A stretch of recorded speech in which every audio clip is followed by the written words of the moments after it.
goodbye.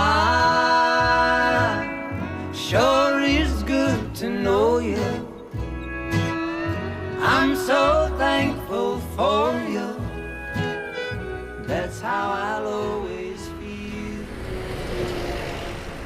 We're sitting here north of the largest inland port of entry for food in the world and the third largest port of entry for fresh produce in the United States that comes up from thousands of miles south of us along the west coast of Mexico, like a big food superhighway. There are billions of pounds that come from Nogales, Sonora via thousands of semi-tractor trailers coming across at the border. 25 to 30% of all the produce that we eat year-round comes through the border towns. With that is a tremendous amount of food waste, because if the Florida tomato prices drop on a certain day, 120,000 pounds might be thrown into a landfill just because of the pricing. At each point that that food is exchanging hands, it's trimmed. The spoiled food, or close to spoiling food, is taken off the truck. Part of it goes into food banks, part of it goes for livestock feed, but thousands upon thousands of pounds is still thrown in landfills. I break down a lot of times just thinking about that. And I've gone to the landfills and seen all that food when there's so many people out there that can use it.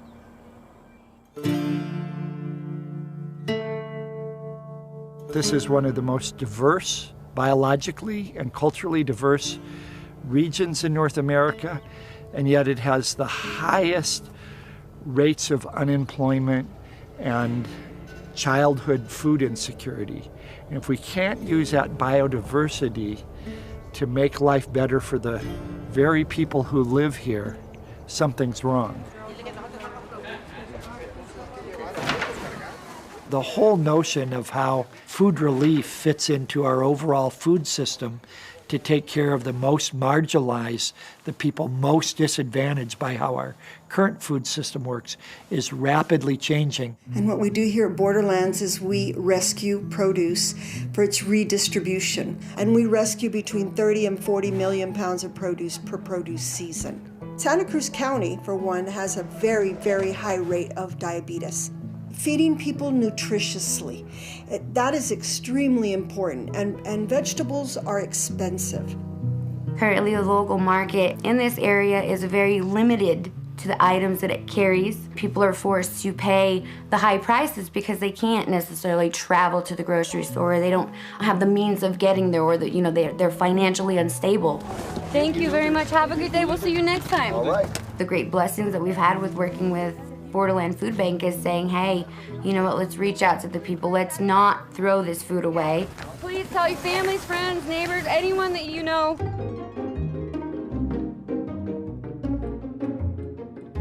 The earliest chroniclers of southwestern agriculture were about 1540, and they saw this incredibly diverse agriculture. And it was a very, very healthy diet that protected people from the kinds of diseases that now afflict many. By the time many of us were born, we had just a small fraction of the kinds of diversity.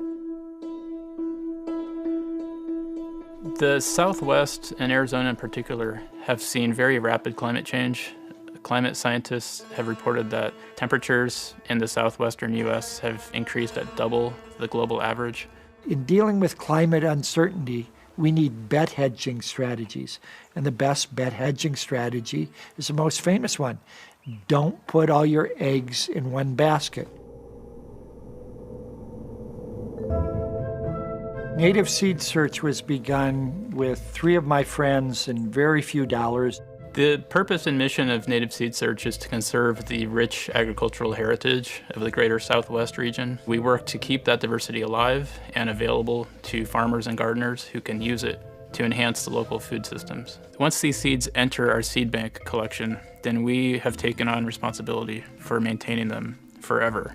We're really at a critical time in the history of American agriculture, not just because of the loss of seeds, but the loss of the traditional knowledge associated with how to best use those seeds. I really believe that you can grow food here. I think it's an educational effort that has to happen.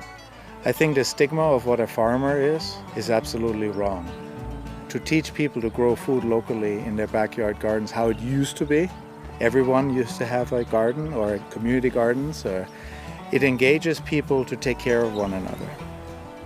We're finding solutions emerging from some of the most devastated landscapes in North America. To rebuild a food system from the bottom up in a participatory way is the same kind of thing that we're doing in small rural communities in the borderlands. I had a vision, and my passion is helping people. And my vision was to start a garden where the community can come in and pick their own vegetables, fruit. To me, that's one of the most satisfying things since I started, that the people here in the community are getting fed. Before I became a mom, I had no idea about gardening. And it wasn't until I had the heart problem and became a mom that I went, wait a minute, do I want to teach my daughter this? And that's really what inspires me in the garden is I get to spend time with my daughter. I get to teach her about harvesting her way to better health, eating fresh foods. I want her to see that there is a positive transformation and that people can make positive things happen and there is a healthy lifestyle and how to be, a healthy and strong citizen and put back in their community. And I think that's important for her and for anyone. Food is a sacrament. Food is what binds us together. It's sacred, and it behooves all of us, whether it's for health reasons or because we care about the land or because our faith requires us to care about the people most marginalized by a broken food system, to heal that food system, and that's the only way we're going to heal our economies, our bodies, and the land.